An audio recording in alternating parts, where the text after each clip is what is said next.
If you're looking to build your glutes and hamstrings and learn everything along the way about cues, how to maximize your gains, and how to get your form down, then check out this video. Today, what I'm gonna be sharing with you guys, I like to utilize a few different types of training techniques, and I like to do a mix of heavy compound work, so like heavy hip thrusts, a mix of unilateral movements to correct limb imbalances, and I do throw in some of my stuff back from my strength and conditioning days in terms of like time under tension to really maximize. Let's just say your glutes are gonna be on fire and you are gonna feel this workout like never before. So get ready, make sure to subscribe. I got new videos every Wednesday and Sunday for you guys. And a little bit before I hop off, my name is Elizabeth. I have my 4-year degree in kinesiology, CSCS. I'm a holistic nutritionist and a gas practitioner. So I wanna share with you guys everything I've learned, break it down, make it simplified so that you guys can incorporate things to help you achieve your transformation body, your goals, whatever it may be. So today we are starting off our glutes with hip thrusts, and not boring hip thrusts. We're doing triple pulse hip thrusts. I love this exercise because number one, if you're at home and you have limited weight, you can't go as heavy in these. So it's a great way to really make gains when you have a limited weight available.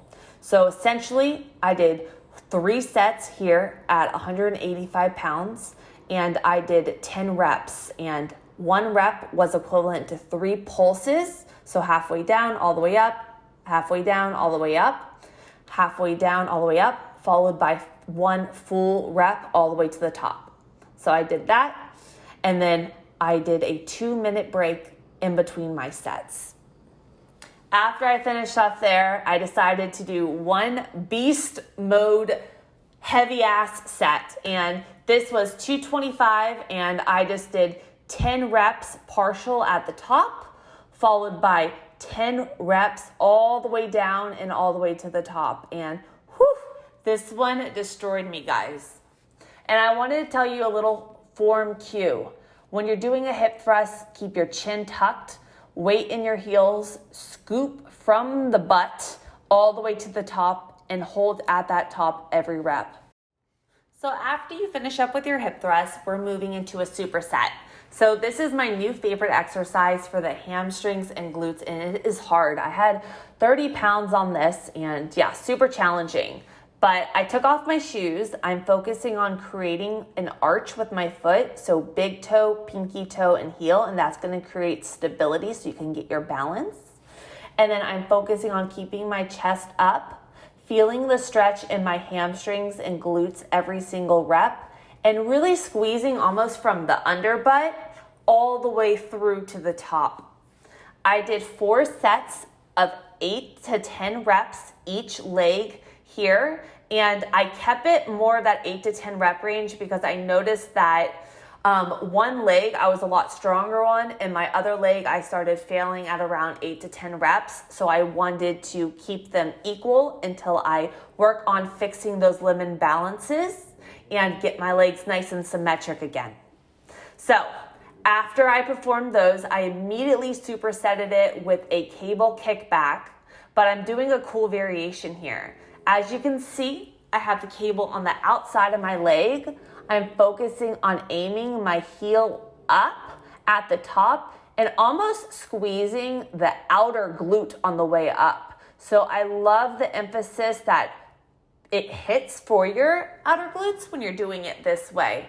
And I'm getting my back almost parallel with that floor, keeping my chest up, back flat, not rounding at my spine, and really just focusing on a controlled movement. So I did 4 sets of both exercises, 10 reps to 12 reps, and I just focused on control, and I took a 2-minute rest period in between my sets to optimize recovery.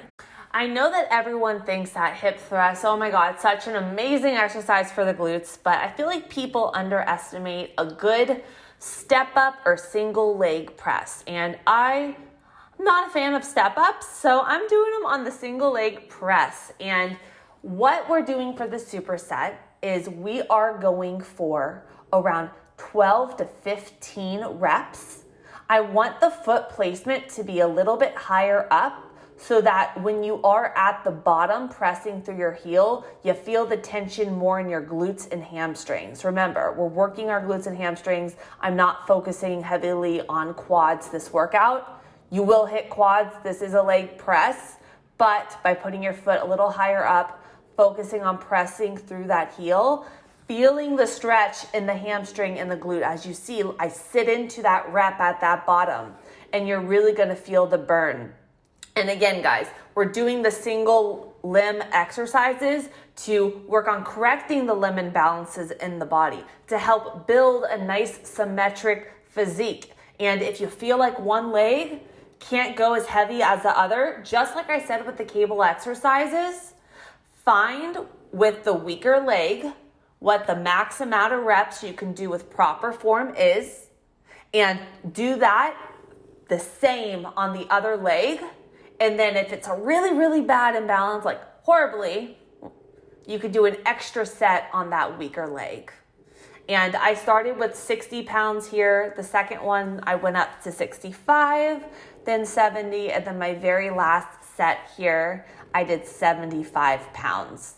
And then I kept the rest periods around 2 minutes, just so again, I was able to maximize rest, recovery, so that I was able to recover proper and not lose reps when I did go back for that next set here. And one more cue I do want to mention, if you guys are watching me right now, watch when I'm at that bottom, there's constant tension all the time in my hamstrings and glutes. I'm not losing it at the bottom. I'm not hyperextending my knee at that top. I'm literally the entire time feeling that tension in that underbutt and exhaling on the way up. Don't hold your breath. We are coming to the end of this hamstring and glute workout. For our next superset, we're gonna be doing 3 sets of 12 reps of each of these 2 exercises. And this is, to me, it's the most underrated exercise for your hamstrings and glutes. So I'm doing a stability ball hip thrust to hamstring curl. As you can see, I'm not touching my glutes at the bottom, keeping tension in my glutes and keeping my hips up at the top while extending my legs and keeping that hamstring. If you watch my hamstrings, you will see the pump in them the entire time. And if this is too challenging, you guys could also just do regular glute bridges on the floor without the stability ball. And then immediately I went into weighted rounded back extensions, focusing on a 45-degree external rotation with my foot to open up the hips, hit the glutes, target them. You're gonna feel more burn. And I made sure to keep my keep my chest and my chin tucked and draw from my glutes at the bottom. I finished off with hamstring curls, and if you guys don't have this available, if you're at home, you could also lie on your stomach with a dumbbell and do a dumbbell lying hamstring curl. But I did a cool technique here. It's a 1 1/4 rep. So essentially it's a full rep and then a pulse on the way down. And you could just watch my form right here. I'm feeling the stretch in the hamstrings and digging through my heels to fire those hamstrings every single rep. You control your movement. And I finished here, I did 3 sets, and I just put 70 pounds on there, I'm pretty sure, and went for as many reps as I could. I was already pretty exhausted by now. I already went heavy with all my movement, so I was going for higher rep burnout with these and was hitting around 15 reps to 20 reps and then just going like this and hammering it out till failure. I hope you enjoyed today's workout. Make sure to subscribe for new videos every Wednesday and Sunday, and let me know if you try it out.